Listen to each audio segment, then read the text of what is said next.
ನಮಸ್ಕಾರ ವೀಕ್ಷಕರೇ, welcome to divine media. ವೀಕ್ಷಕರೇ, ಇವತ್ತಿನ ಸಂಚಿಕೆ ಬಹಳ ಅಪರೂಪವಾದದ್ದು, ಅಷ್ಟೇ ವಿಶೇಷತೆಯಿಂದ ಕೂಡಿದ್ದು. ಯಾಕಂದ್ರೆ ಹಿಂದೆ ಕುರಿ ಕಾಯ್ತಾ ಇದ್ದಂತಹ ಕಾಳಿದಾಸ ಜಗನ್ಮಾತೆಯನ್ನ ಆರಾಧಿಸಿ ಕೈವರತ್ನ ಕಾಳಿದಾಸಾಗಿ ಪ್ರಖ್ಯಾತಿಯನ್ನ ಪಡೆದ. ಆದರೆ ಇವತ್ತು ಒಬ್ಬ ಅಪರೂಪದ ವ್ಯಕ್ತಿ, ಇವರು ಎಮ್ಮೆಯನ್ನ ಕಾಯ್ತಾ ಇದ್ರು. ಆದರೆ ಸರಸ್ವತಿಯನ್ನು ಒಲಿಸಿಕೊಂಡು ಇವತ್ತು ನಾನಾ ತರಹದ IAS, KS, ನೀಟ್, PhD ಮಾಡಿದರೂ ಕೂಡ ಇಂಗ್ಲಿಷನ್ನು ತಿಳಿಸ್ತಕ್ಕಂತಹ, ಇಂಗ್ಲಿಷನ್ನ ಕಲಿಸ್ತಕ್ಕಂತಹ ಒಬ್ಬ ಅಪರೂಪದ ವ್ಯಕ್ತಿ. ಶಾಲೆಯನ್ನ ಕಲಿಯದಿದ್ರು ಕೂಡ ಇವರು ಇಂಟರ್ನ್ಯಾಷನಲ್ ಲೆವೆಲ್ ಅಲ್ಲಿ ಇವತ್ತು ಬೆಳೆದಿದ್ದಾರೆ. ಅಂತಹ ಅಪರೂಪದ ವ್ಯಕ್ತಿ ಇವತ್ತು ನಮ್ಮ ಜೊತೆ ಇರೋದು ನಮಗೆ ಹೆಮ್ಮೆ ಅನಿಸ್ತಾ ಇದೆ. ಬನ್ನಿ ಅವರನ್ನ ಮಾತಾಡ್ಸ್ಕೊಂಡ್ ಬರೋಣ. ಮಗುವಿದ್ದಾಗ ಒಂದು ಸರ್ಕಾರ ಶಾಲೆ ಯೂನಿಫಾರ್ಮ್ ಹಾಕಬೇಕು ಅನ್ನೋದು ದೊಡ್ಡ ಕನಸಾಗಿತ್ತು. ಪಾರ್ಟಿ ತಗೊಂಡೋಗಿ ಕಲಿಬೇಕನ್ನೋದಾಗಿತ್ತು. ಬಟ್ ಅದಾಗಿಲ್ಲ. ಈಗ ಅನೇಕ ಜನ ಕೂಡ ಪಾಲಕರು ಅಂದ್ರೆ ಸರ್ಕಾರಿ ಶಾಲೆಯಲ್ಲಿ ಏನಿದೆ ಬಿಡಿ ಅಂತ. ಸರ್ಕಾರಿ ಶಾಲೆಯಲ್ಲೆಲ್ಲ ಬರೋಲ್ಲ ದಡ್ಡರು, ಬಡವರು ಮಕ್ಕಳು, ಉಡಾಳನ್ ಮಕ್ಕಳು ಅಂತ ಹೇಳ್ತಾರೆ. ಬಟ್ ನಾವು ಹಂಗ ಭಾವನೆ ಏನಿಲ್ಲ. ಸರ್ಕಾರ ಶಾಲೆಯಲ್ಲಿ ಓದ್ತಕ್ಕಂತ ಮಕ್ಕಳು ಉಡಾಳನ್ ಮಕ್ಕಳೆಲ್ಲ, ಉದ್ಧಾರ ಆಗ ನನ್ನ ಮಕ್ಕಳನ್ನ ನಂಬಿಕೆ ನಮಗೆ.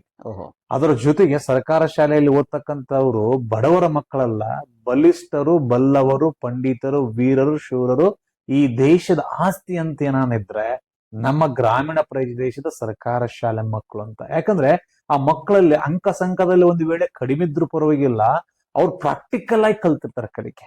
ಆ ಒಂದು ಮಕ್ಕಳದ್ದು, ಈಗ ನನಗ ಒಬ್ಬ ಮಗ ಇದ್ದಾನೆ, 6 ವರ್ಷ 3 ತಿಂಗಳ ಮಗು. ನಾನು ಸರ್ಕಾರ ಶಾಲೆಯಲ್ಲಿ ಓದಿಸ್ತಾ ಇದ್ದೀನಿ. ನನಗ ಒಂದು ಖುಷಿ ಏನಂದ್ರೆ ಮಕ್ಕಳು ರಿಸ್ಟ್ರಿಕ್ಷನ್ ಆಗಿರ್ಬಾರ್ದು, ಬರೀ ಬುಕ್ಲೆಟ್ ಆಗ್ಬಾರ್ದು. ಮಕ್ಕಳಿಗೆ ಎಲ್ಲಾ ರೀತಿಯಿಂದ ಒಂದು ಪ್ಲಾಟ್ಫಾರ್ಮ್ ಚಿಕ್ಕ ಮಕ್ಕಳಿದ್ದಾಗೆ ಇದು ಬರ್ಬೇಕನ್ನೋದು ಒಂದು ಉದ್ದೇಶ ಇದೆ.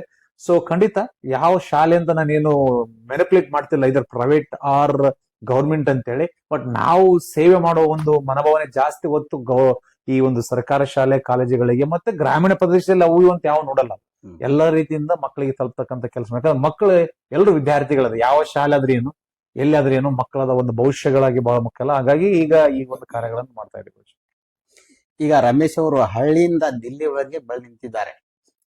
ಸಂಸತ್ನಲ್ಲಿ ಒಬ್ರು ಸಂಸದರು, ದೆಹಲಿಯ ಸಂಸತ್ನಲ್ಲಿ ಒಬ್ರು ಸಂಸದರು ನಿಮ್ ಬಗ್ಗೆ ಮಾತಾಡೋದು ಕೂಡ ನಾವು ವಿಡಿಯೋದನ್ನ ನೋಡಿದ್ವಿ. ಹಂಗೆ ಸಾಕಷ್ಟು ಜನ ಉದ್ಯಮಿಗಳಾಗಿರ್ಬೋದು ಅಥವಾ ದೊಡ್ಡ ಮಟ್ಟದಲ್ಲಿ ಬೆಳೆದಂತ ಸೆಲೆಬ್ರಿಟಿಗಳು ತಮ್ಮ ಜೊತೆ ಮಾತಾಡೋದು ಅಥವಾ ತಮ್ಮ ಜೊತೆ ಇರೋದನ್ನ ನಾವು ನೋಡಿದ್ವಿ. ಯಾರ್ಯಾರು ಭೇಟಿಯಾಗಿದ್ರು ಸರ್?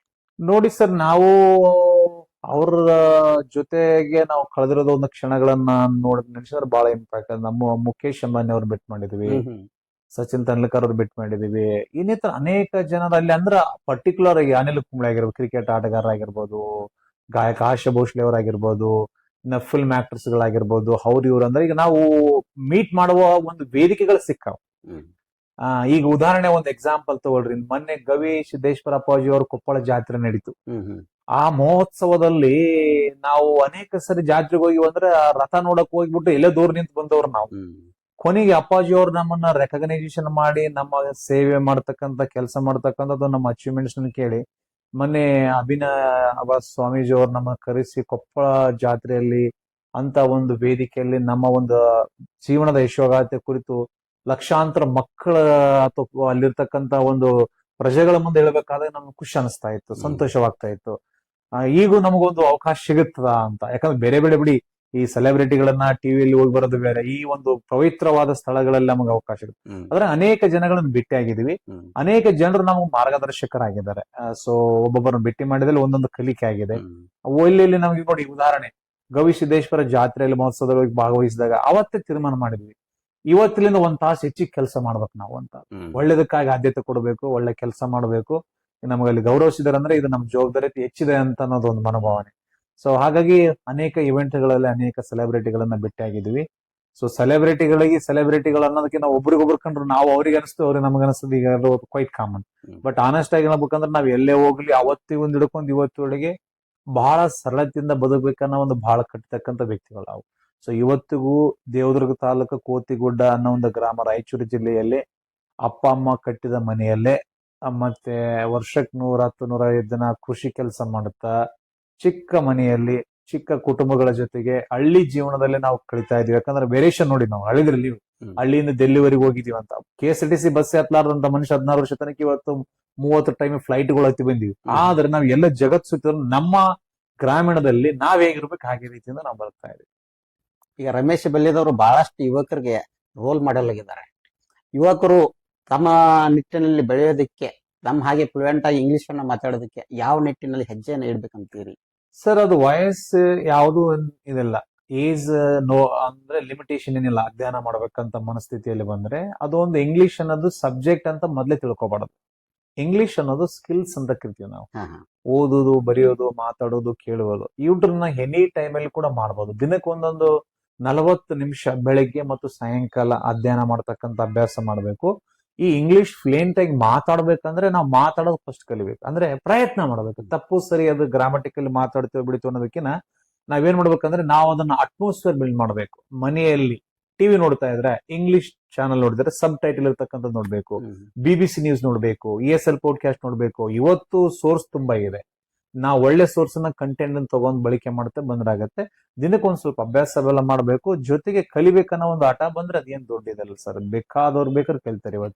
ಇವತ್ತು ನಾವು ಕಲಿಸಿದ ಮಕ್ಕಳೇ ಇವತ್ತು ನಮ್ಮ ಮುಂದೆ HR ಆಗಿದ್ದಾರೆ, ಟೀಮ್ ಲೀಡರ್ಸ್ ಆಗಿದ್ದಾರೆ, ಇನ್ನಿತರ ಆಗಿದ್ದಾರೆ. ಈಗ ನಮ್ಮ ಮನೆಗಳಲ್ಲಿ ಮಕ್ಕಳು ಕೂಡ ಕಲಿತಾ ಇದಾವೆ. ನಾವು ಟ್ಯೂಷನ್ ಮಾಡೋ ಮಕ್ಕಳು ಚೆನ್ನಾಗಿ ಮಾತಾಡ್ತಿದ್ದಾವೆ. ಕಲಿಕೆಗೆ ಒಂದು ಪ್ಲಾಟ್ಫಾರ್ಮ್ ಕ್ರಿಯೇಟ್ ಮಾಡ್ಬೇಕು. ಜೊತೆಗೆ ಕಲಿಬೇಕಾಗಿತ್ತಂದ್ರೆ ನಮ್ಮ ಮದರ್ ಟಂಗಿಗೆ ಕನ್ವರ್ಟ್ ಮಾಡ್ಬಿಡೋದು. ಇಂಗ್ಲಿಷ್ ಇಂದ ಇಂಗ್ಲಿಷ್ ಕಲಿಬೇಕು ಸರ್. ಇದು ಪ್ರಶ್ನೆ ಬರಬಾರ್ದು ಇವತ್ತಿನ ಯುವಕರಿಗೆ ನನ್ನ ಪ್ರಕಾರ. ಯಾಕೆ ಅಂದ್ರೆ ಅವ್ರು 1ನೇ ತರಗತಿಯಿಂದ 10ನೇ ತರಗತಿಗೆ ಬರಟಿಗೆ SSLC ಪರಿಚಿತರಾಗಿದ್ರಂದ್ರೆ ಅವ್ರು ಎಷ್ಟು ದಿನ ಕಲಿರ್ತಾರ? 3650 ದಿನ ಶಿಕ್ಷಣ ಪರಿಚಿತರವ್ರು.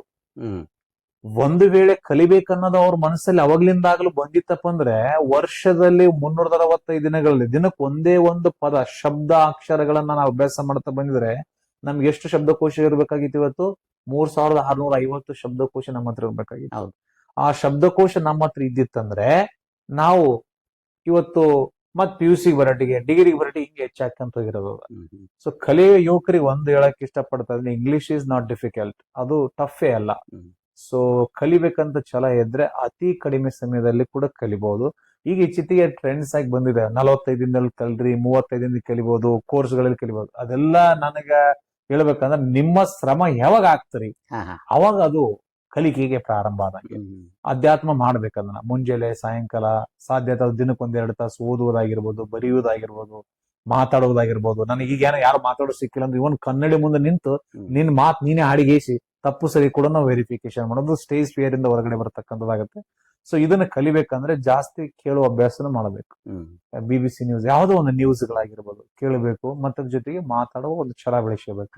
ಇಲ್ಲಿ ಏನಾಗುತ್ತೆ, ನಮ್ಮಲ್ಲಿ ಸ್ವಲ್ಪ ಜಾಸ್ತಿ ಯುವಕರು ಇವತ್ತು ಇನ್ಫಿನಿಟಿ ಕಾಂಪ್ಲೆಕ್ಸಸ್ ಬರೋದೇನಂದ್ರೆ ಎಕ್ಸಾಮ್ ಅಲ್ಲಿ ಚೆನ್ನಾಗಿ ಪಾಸ್ ಆಗಿರ್ತಾರೆ, ಬಟ್ ಕೌನ್ಸಿಲಿಂಗ್ ಅಲ್ಲಿ ಫೇಲ್ ಆಗ್ತಾರೆ, ಇಂಟರ್ವ್ಯೂ ಅಲ್ಲಿ ಫೇಲ್ ಆಗ್ತಾರೆ. ಯಾಕಂದ್ರೆ ಭಾಷಾಂತರ ಒಂದು ಪ್ರಾಬ್ಲಮ್ ಆಗ್ಬಿಡುತ್ತೆ.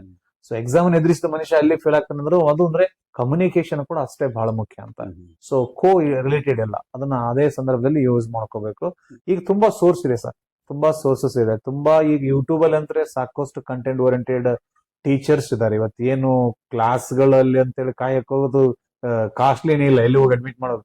ಒಬ್ಬ ಕಲಿಬೇಕಾದ್ರೆ ಒಳ್ಳೆ ವಿಚಾರಗಳು, ಒಳ್ಳೆ ಚಾನಲ್ಗಳು ಸಬ್ಸ್ಕ್ರೈಬ್ ಮಾಡ್ಕೊಂಡು ಅವ್ರ ಅಪ್ಡೇಟ್ಸ್ ತಗೊಂಡು ಇದು ಮಾಡ್ತಾ ಹೋದ್ರೆ ಆಟೋಮೆಟಿಕ್ ಬರುತ್ತೆ. ಅಂದ್ರೆ ಮಿನಿಮಮ್ ಡೈಲಿ ನ್ಯೂಸ್ ಪೇಪರ್ ಓದ್ತಕ್ಕಂಥದ್ದು, ರೇಡಿಯೋ ಕೇಳ್ತಕ್ಕಂಥದ್ದು, ಇಂಗ್ಲಿಷ್ ಚಾನೆಲ್ ಗಳಿಗೆ ನಾವು ಅಡ್ಜಸ್ಟ್ ಆಗ್ಬೇಕು. ಹೆಂಗ್ ನಾವು ಕನ್ನಡದ ಚಾನೆಲ್ ಗಳಿಗೆಲ್ಲ ಹಾಕಿ ಬಹಳ ಮನರಂಜನೆ ಕೊಡ್ತಕ್ಕಂಥ ಕಾರ್ಯಕ್ರಮ ಎಂಟರ್ಟೈನ್ ಹೆಂಗ್ ತಗೊಂತೀವಿ ಅದು ಹಾಳಾಗುತ್ತೆ. ಯಾಕಂದ್ರೆ ಇನಿಷಿಯಲಿ ಸ್ವಲ್ಪ ಅರ್ಥ ಆಗಲ್ಲ. ಅದೇ ರೀತಿಯಿಂದ ಕೂಡ ಅಲ್ಲಿ ಸಾಕಷ್ಟು ಇಂಡಿಯಾ ಗಾಟ ಟ್ಯಾಲೆಂಟ್ ಇದೆ, ಅಮೆರಿಕ ಟ್ಯಾಲೆಂಟ್ ಇದೆ, ಅದಕ್ಕೂ ಇದಾವೆ, ಅದ್ರೂ ಕಾಮಿಡಿ ಇದಾವೆ, ಅದಕ್ಕೂ ಬಾಳ ಇದಾವೆ. ದೊಡ್ಡ ಒಳ್ಳೆ ಚಾನಲ್ಗಳಿದಾವೆ. ಈಗ CNN ಆಗಿರ್ಬೋದು, NDTV ಆಗಿರ್ಬೋದು, ಟೈಮ್ಸ್ ನಾವು ಆಗಿರ್ಬೋದು, ಇವೆಲ್ಲ ಇದ್ರಾಗ ಬೇಕಾದಷ್ಟು ಇಂಡಿಯನ್ ಅಪ್ಡೇಟ್ಸ್ ಟಿವಿಯಲ್ಲಿ ಕೂಡ ಕುಂತಾಗ ನಾವು ಇದನ್ನ ನೋಡ್ತಾ ಇದ್ರೆ ನಮ್ಗೆ ನಾಲೆಜ್ ಅನ್ಸುತ್ತೆ. ಇದನ್ನು ಕೂಡ ಮಾಡಬಹುದು, ಇದ್ರ ರೀತಿಯಿಂದ ಮಾಡಬಹುದು. ಜಾಸ್ತಿ ಲಿಟ್ರೇಚರ್ ಸಬ್ಜೆಕ್ಟ್ ವೈಸ್ ಹೋಗ್ಬೇಕಂದ್ರೆ ನಾವು ಕೋಚಿಂಗ್ ಕೂಡ ತಗೊಂಡು ಅದರ ಗ್ರಾಮೆಟಿಕಲಿ, ಯಾಕಂದ್ರೆ ಕಮ್ಯುನಿಕೇಶನ್ ನಾರ್ಮಲ್ ಆಗಿ ಮಾತಾಡೋದು ಬಿಸ್ನೆಸ್ ಇಂಗ್ಲಿಷ್ ಬೇರೆ ಆಗುತ್ತೆ, ಮೆಡಿಕಲ್ ಫೀಲ್ಡ್ ಬೇರೆ ಆಗುತ್ತೆ, ಸಬ್ಜೆಕ್ಟ್ ಓರಿಯೆಂಟೆಡ್ ಬೇರೆ ಆಗುತ್ತೆ. ಸೊ ಹಾಗಾಗಿ ಮಕ್ಕಳು ಸಬ್ಜೆಕ್ಟ್ ವೈಸ್ ನಾಲೆಜ್ ತಗೋಬೇಕು ಇಂಗ್ಲಿಷ್ ಅಲ್ಲಿ ಕೂಡ. ಅಂದ್ರೆ in depth of their help ತಮ್ಮ ಪ್ರೊಫೆಷನ್ ಕೂಡ ಬಹಳ ಚೆನ್ನಾಗಿ ಹೆಲ್ಪ್ ಆಗುತ್ತೆ ಅನ್ನೋದು ನಮ್ಮ ಅಭಿಪ್ರಾಯ. ರಮೇಶ್ ಅವರ ಮುಂದಿನ ನಡೆ ಏನು ಸರ್? ನಮ್ದು ಈಗ ಆಸ್ ಆಫ್ ನಾವ್ ಈಗ ಏನ್ ಮಾಡ್ತಾ ಇದೆ ಅಂದ್ರೆ ರಮೇಶ್ ಬಲ್ಲಿದ ನಡೆ ಗ್ರಾಮೀಣದ ಶಾಲೆ ಕಾಲೇಜುಗಳ ಒಂದು ಪ್ರಾಜೆಕ್ಟ್ ನ ವರ್ಷಕ್ಕ 100-150 ದಿನ ಗ್ರಾಮೀಣ ಪ್ರದೇಶದ ಮಕ್ಕಳಿಗಾಗಿ ನಾವು ಮಾಡ್ತಾ ಇದ್ದೀವಿ. ಜೊತೆಗೆ ಈಗ CET ನೀಟ್ ಸಂಬಂಧದಿಂದ ಕುರಿತು ವಿಜಯಪುರ ಜಿಲ್ಲೆಯಲ್ಲಿ ಸರ್ವೋದಯ ನೀಟ್ ಅಕಾಡೆಮಿ ಅಂತೇಳಿ ಪ್ರಾರಂಭಿಸಿ ಈಗ ಹೋದ ವರ್ಷ ಒಂದು ಬ್ಯಾಚ್ ಮಾಡಿದೀವಿ. ಒಳ್ಳೆ ರಿಸಲ್ಟ್ ಬಂದ ಮಕ್ಕಳದು ಈ ವರ್ಷ ಕೂಡ ಮಾಡ್ತಾ ಇದೀವಿ. ಬರೋ ದಿನದಲ್ಲಿ ನಮ್ಮ ಒಂದು ಮಿಷನ್ ಇಷ್ಟೇ, ನಮಗೊಂದು ಕನಸಿದೆ. ನಮ್ ಕನಸು ಏನಂದ್ರೆ ಪ್ರತಿ ಗ್ರಾಮೀಣ ಪ್ರದೇಶದ ಮಕ್ಕಳಿಗೆ ಆದ್ಯತೆ ಕೊಡಬೇಕು, ಒಳ್ಳೆ ಶಿಕ್ಷಣ ಕೊಡಬೇಕು, ಸಮಾಜಮುಖಿಯಾಗಿ ನಾವು ಮಕ್ಕಳನ್ನ ಜಾಸ್ತಿ ಒಳ್ಳೆ ಲೀಡರ್ಸ್ ನ ಕ್ರಿಯೇಟ್ ಮಾಡಬೇಕು ಅನ್ನೋದು ನಮ್ಮ ಅಭಿಪ್ರಾಯ. ತುಂಬಾ ಖುಷಿ ಆಯ್ತು ಸರ್ ತಮ್ಮನ್ನು ಭೇಟಿಯಾಗಿ. Thank you sir. Thank you sir. Thank you.